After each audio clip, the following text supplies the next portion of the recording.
A linguagem jurídica provoca muitas vezes confusão e dificulta o entendimento das decisões. A formalidade pode afetar o acesso à justiça? Como melhorar e também dar mais objetividade à comunicação, evitando, por outro lado, a sua vulgarização? Esses são os principais temas de hoje do Pensamento Jurídico, uma produção da Associação dos Magistrados Mineiros, a AMAGES. Para falar sobre o assunto, nós vamos conversar com o juiz aposentado José João Calanzani. Ele também é formado em letras e foi professor de português, autor de vários livros, entre eles A Areia e o Vento, seu 7º título. Tem também livros técnicos jurídicos, como a Lei do Divórcio anotada em parceria com Gilson Fonseca e o Manual Prático de Língua Portuguesa, Gramática para a Linguagem Jurídica, entre outros temas. Doutor Calanzani, obrigado pela presença. Prazer recebê-lo aqui no Pensamento Jurídico.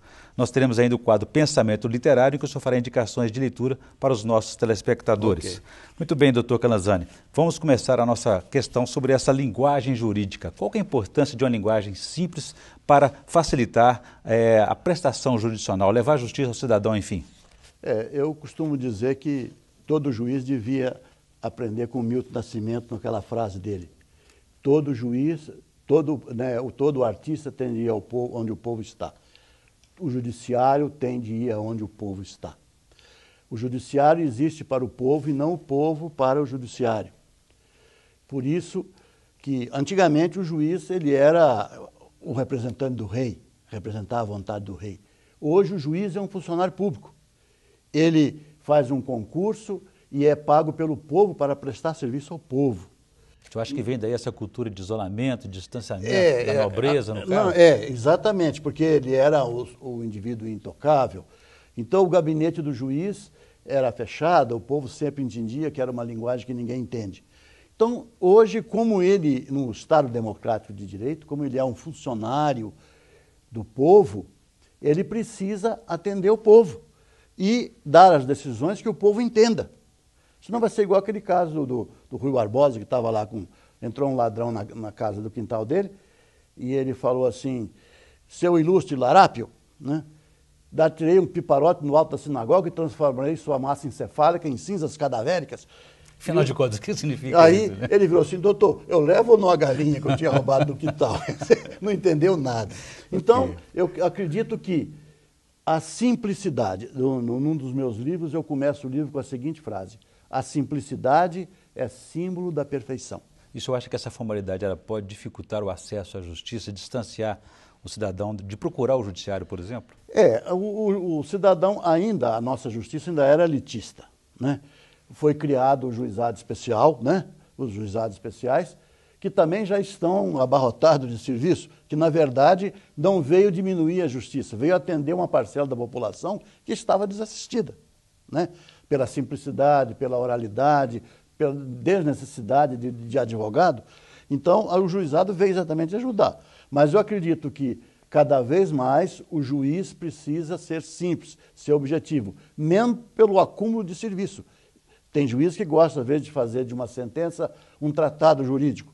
Ou, às vezes, um poema, por exemplo. Não, às vezes perde um tempão danado fazendo uma sentença em versos, clássico. É bonito, mas não é isso que precisa o povo para saber. Eu ganhei ou não ganhei? Tenho direito ou não tenho? Isso que ele quer saber. E o uso de expressões em latim, de palavras rebuscadas, o senhor acha que isso às vezes é necessário? Bom, o nosso direito, ele tem origem no direito romano, né? E muitos conceitos nossos, eles vêm do latim. Agora, a nossa Constituição diz, né, que o idioma é a língua portuguesa. Então, sempre que alguém colocar uma expressão latina num processo, seja o advogado, seja o juiz, é dever dele colocar entre parênteses a tradução, para o povo saber o que significa, né? Algumas expressões, por exemplo, latinas ainda estão incorporadas, são muito usadas frequentemente nos autos, nos julgamentos, como, por exemplo, habeas corpus, data venia. Isso já é uma contribuição de outras línguas para o nosso português, não é isso? Não, porque, como eu falei, o direito vem do direito romano e muitos conceitos estão nisso, né? Agora, o que vai acontecer é que, às vezes, até o próprio advogado, por não ter uma cultura mais aprofundada, ele acaba trocando essas expressões, igual um advogado da época do mês de junho, quando teve a festa de Corpus Christi, que ele foi procurado por um cliente, que estava preso, em vez de impetrar um habeas corpus, ele impetrou um Corpus Christi, né? Então, se você usar, se o advogado usar, se o juiz usar, é necessário que ele coloque entre parênteses a tradução.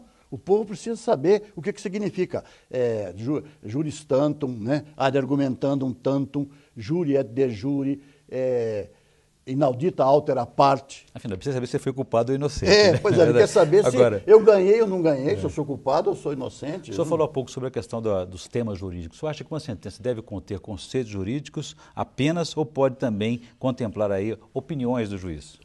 Bom, o juiz, ele não emite opinião, ele não dá parecer. Quem dá parecer é o Ministério Público. O juiz decide.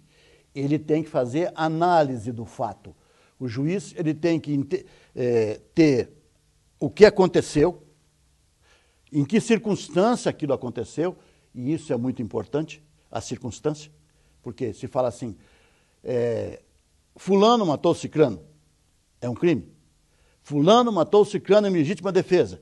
Eu indiquei a circunstância. Essa circunstância não vai tirar o homicídio, mas essa circunstância vai influenciar na forma de julgar. Por quê? Porque ele matou em legítima defesa. Então, cometeu o crime, mas não tem pena. Né? Então, qual o contexto que isso aconteceu? O contexto que aconteceu. Então, o juiz, ele não vai dar uma opinião.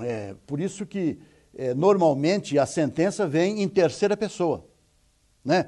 Fulano de tal propôs uma ação contra fulano, depois ele analisa. O fato aconteceu isso, as testemunhas disseram isso, e a lei diz isso. Só quando ele vai chegar no final que ele passa para a primeira pessoa. Ante o exposto, julgo procedente o pedido, condeno, aí é a primeira pessoa. Mas fora disso, ele não está dando opinião, ele está analisando a realidade. Muito bem. Doutor Canazani, vou fazer um intervalo. Eu gostaria que no próximo bloco o senhor falasse sobre essa iniciativa da Escola Judicial Desembargador Edeásio Fernandes, aqui do Tribunal de Justiça de Minas Gerais, que uma iniciativa de lançar uma publicação para facilitar, estabelecer a diferença entre a linguagem comum e a linguagem jurídica. A gente volta em instantes.